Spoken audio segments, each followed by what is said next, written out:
बिस्मिल्लाहिर्रहमानिर्रहीम। अस्सलाम वालेकुम दोस्तों, मैं उम्मीद करता हूँ कि आप लोग खैरियत से होंगे और ज़िंदगी की बहारों को भरपूर तरीके से एंजॉय कर रहे होंगे। आज जो हम बुक लाए हैं स्टडी करने के लिए वो है अर्बन रेंट रिस्ट्रिक्शन ऑर्डिनेंस 1959। और इसके अंदर आज जो हम टॉपिक डिस्कस करेंगे वो है एविक्शन ऑफ टेनेंट, यानी कि टेनेंट की बेदखली। और इसको जो सेक्शन डील करती है वो सेक्शन 13 है। और इस हिस्से का आज हम फर्स्ट पार्ट करेंगे। और टॉपिक पर आने से पहले मैं आप लोगों से गुजारिश करता चलूँ, ये जो मेरा चैनल है प्लीट फॉर जस्टिस, काइंडली आप इसको सब्सक्राइब कर दें, इससे मेरी हौसला अफजाई होती है। तो दोस्तों आते हैं टॉपिक के ऊपर। तो सेक्शन 13 की जो हेडलाइन लॉ मेकर ने बनाई है उसको उन्होंने कहा है कि एविक्शन ऑफ टेनेंट। तो इसके अंदर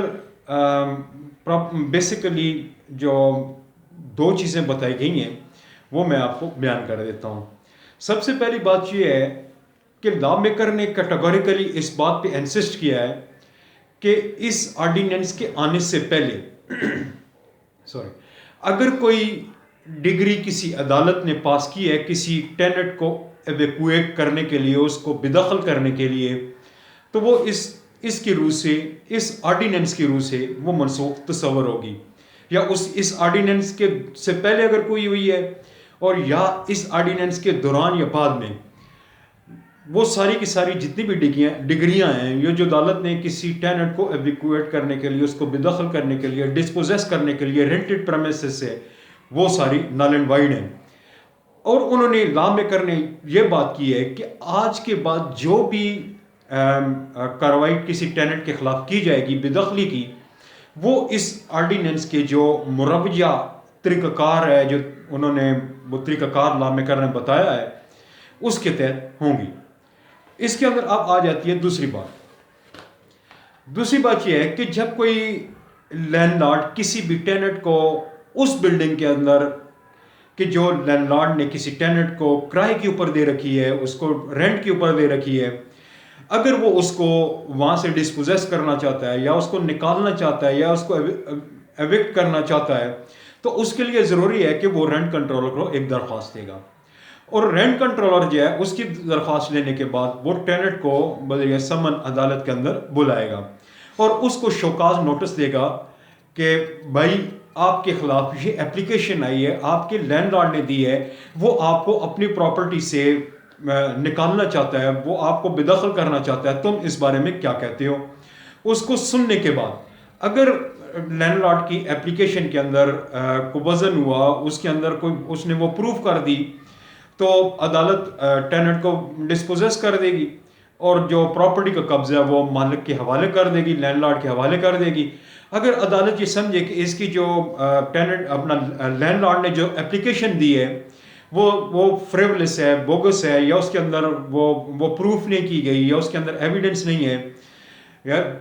तो अदालत वो रेंट कंट्रोलर या अदालत उस दरख्वास्त को खारिज भी कर सकती है। तो वो उन्होंने लॉ मेकर ने इस सब क्लास 2 के अंदर कुछ वजूहात बताई हैं कि जिनको बुनियाद बनाकर एक लैंडलॉर्ड जो है वो अपने टेनेंट को अपनी बिल्डिंग से डिस्पोजेस कर सकता है। सॉरी,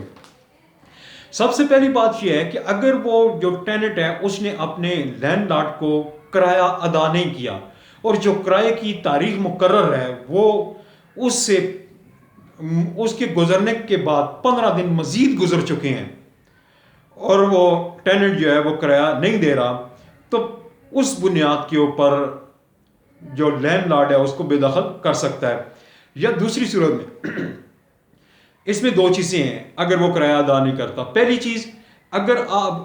लैंडलॉर्ड और टेनेंट के दरमियान अगर किराएदारी का मुआहदा या रेंट डेट मौजूद है, उसके अंदर जो टाइम लिखा हुआ है, जो डेट मेंशन है, उसके 15 दिन गुजरने के बाद अगर नहीं देता तो लैंडलॉर्ड बेदखली के लिए एप्लीकेशन दे सकता है उसके एविक्शन के लिए। या अगर वो मुआहदा मौजूद नहीं है तो जो तारीख मुकर्रर है उसके 2 माह with in the period of 60 days, जब 60 डेज गुजर जाएंगे तो 60 डेज गुजरने के बाद वो जो टेनेंट लैंडलॉर्ड है वो टेनेंट के अगेंस्ट अदालत के अंदर दरख्वास्त मूव कर सकता है। उसके बाद इन्होंने सब क्लास 2 की वो जो है सब क्लास 2 है उसके अंदर उन्होंने कहा है लॉ मेकर ने, एक बात तो ये होगी दूसरी बात ये होगी कि जब टेनेंट ने अपने लैंडलॉर्ड की रिटर्न परमिशन के बगैर वो बिल्डिंग जो उसके पास रेंट के ऊपर है या रेंटेड प्रेमिसेस है या रेंटेड बिल्डिंग है, उसमें से अपने जो राइट ऑफ लीज हैं उसने वो ट्रांसफर कर दिए हैं, या उसने बिल्डिंग सबलेट कर दी है, या बिल्डिंग का कोई हिस्सा या उसका कोई पोर्शन या उसकी कोई मंजिल उसने without the permission of landlord, without the written permission of landlord अगर उसने वो सबलेट कर दिया है या आगे मुंतकिल कर दी है, तो ये एक बेहतरीन जवाज़ है लैंडलॉर्ड के पास कि वो अपने टेनेंट को एविक्ट कर सकता है अपनी प्रॉपर्टी से। या उसने ये जो बिल्डिंग जो उसने रेंटेड प्रेमिसेस टेनेंट ने लिया हुआ लैंडलॉर्ड से, उसके अंदर उसने मुआहदे की खिलाफ वर्जी करते हुए वो काम शुरू कर दिया जो मुआहदे के अंदर लिखा हुआ ही नहीं है। मतलब कि जो मुआहदे के अंदर कहा जी कि मैं ये काम करूंगा, मतलब मैं वेल्डिंग का काम करूंगा या मैं उधर तंदूर बनाऊंगा या मैं ये एंड ये काम करूंगा, तो उसके अलावा उसने कोई काम शुरू कर दिया तो वो जो है मतलब माहदे की खिलाफ वर्जी उसने शुरू कर दी, तो ये एक बेहतरीन जवाज़ है टेनेंट को अपनी अराजी से बेदखल करने के लिए। उसके बाद नेक्स्ट बात यह है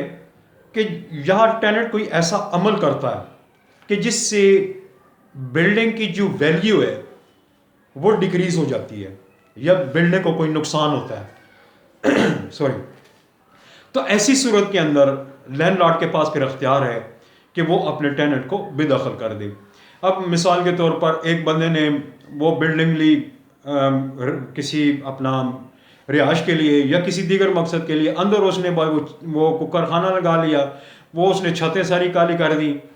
या उसने दरवाजे उसने की वजह से वो काले हो गए, तो इस तरह का जब कोई काम करता है टेनेंट तो फिर वो उसको निकाला जा सकता है, बजरिया रेंट कंट्रोलर बेदखल किया जा सकता है। या टेनेंट की गफलत से या उसकी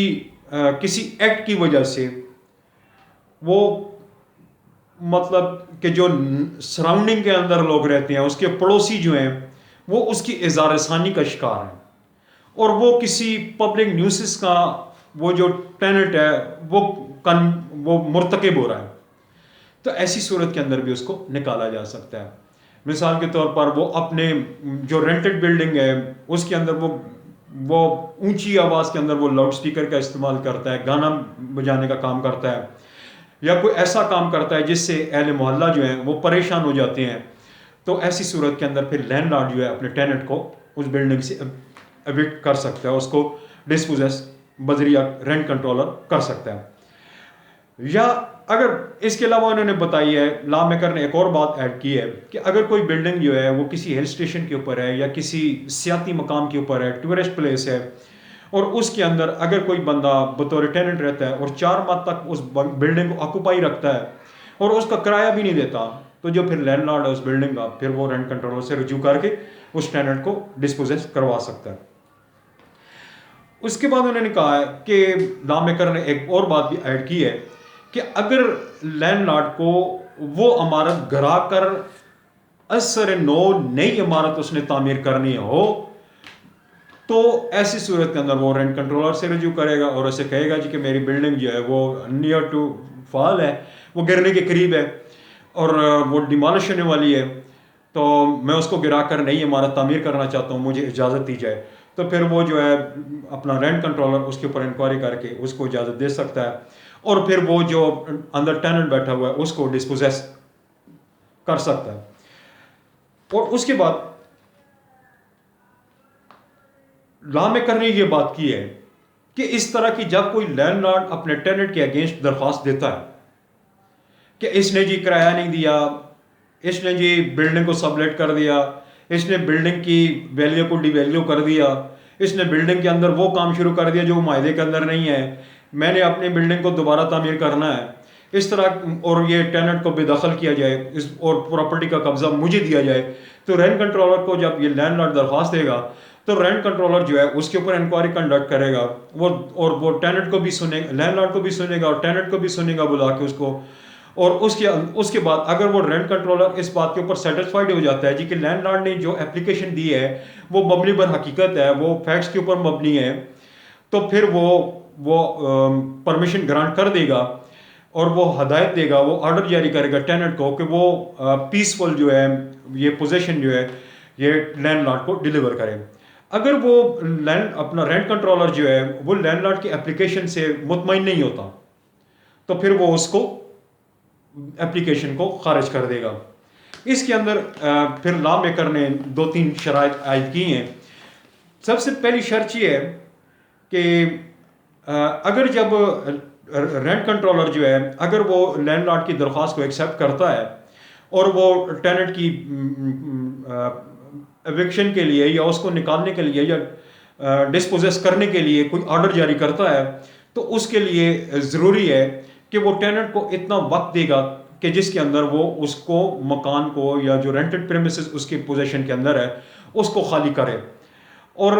अगर वो टाइम मजीद मांगता है तो उसको टाइम भी दिया जाएगा। लेकिन लॉ मेकर ने मैक्सिमम जो टाइम इसके अंदर बुक के अंदर ऐड किया है इस सेक्शन के अंदर वो है 4 माह। मतलब कि रेंट कंट्रोलर जो है वो टेनेंट को 4 महीने के अंदर बिल्डिंग खाली करके हर हाल में देगा। और उसके बाद दूसरी शर्त ये है कि अगर किसी जगह पे लैंडलॉर्ड ने किराया की अदम अदायगी की वजह से टेनेंट को डिस्पोजेस करना चाहता है प्रॉपर्टी से या रेंटेड प्रॉपर्टी से तो वो जब दरख्वास्त देता है अपना रेंट कंट्रोलर के पास आकर और रेंट कंट्रोलर जो है टेनेंट को बुलाता है और कहता है कि आपकी ज़िम्मा XYZ जो अमाउंट है आउटस्टैंडिंग है। तो अगर वो टेनेंट जो है वो रियलाइज करवाता है कि with in this and this period I will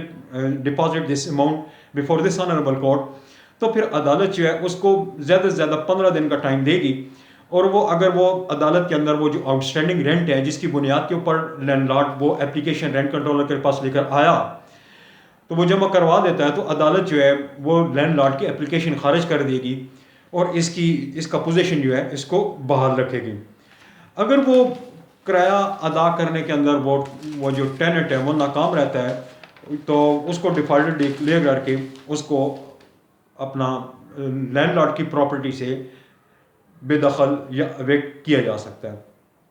इसके अंदर इन्होंने एक एक्सप्लेनेशन भी दी है वो और वजात है। वजात ये है कि ये जितने भी यूटिलिटी बिल्स होते हैं मसलन गैस का बिल, पानी का बिल, बिजली का बिल या दीगर जो बिल हैं जो उस रेंटेड प्रेमिसेस के अंदर जो वो टेनेंट जो है वो एंजॉय कर रहा है तो अगर कोई इस तरह का इशू आता है और उस बंदे ने जितना अरसा वो बिल्डिंग जो है वो टेनेंट के कब्जे के अंदर रही और जितने बिल या जितनी उसने यूटिलिटी फैसिलिटीज़ अवेलेबल हुई हैं अवेलेबल थी उसने एंजॉय किया उनको, बिजली इस्तेमाल की, पानी इस्तेमाल किया, गैस इस्तेमाल की तो फिर वो जो बिल आएगा ये बिल जो है ये टेनेंट ने अदा करना है और ये यूटिलिटी बिल की जो अमाउंट होगी इसको भी किराया या रेंट कंसिडर किया जाएगा। और इसके अंदर दूसरी वजाहत इन्होंने ये की है कि अगर कोई टेनेंट जो है वो लैंडलॉर्ड को बजरिया मनी ऑर्डर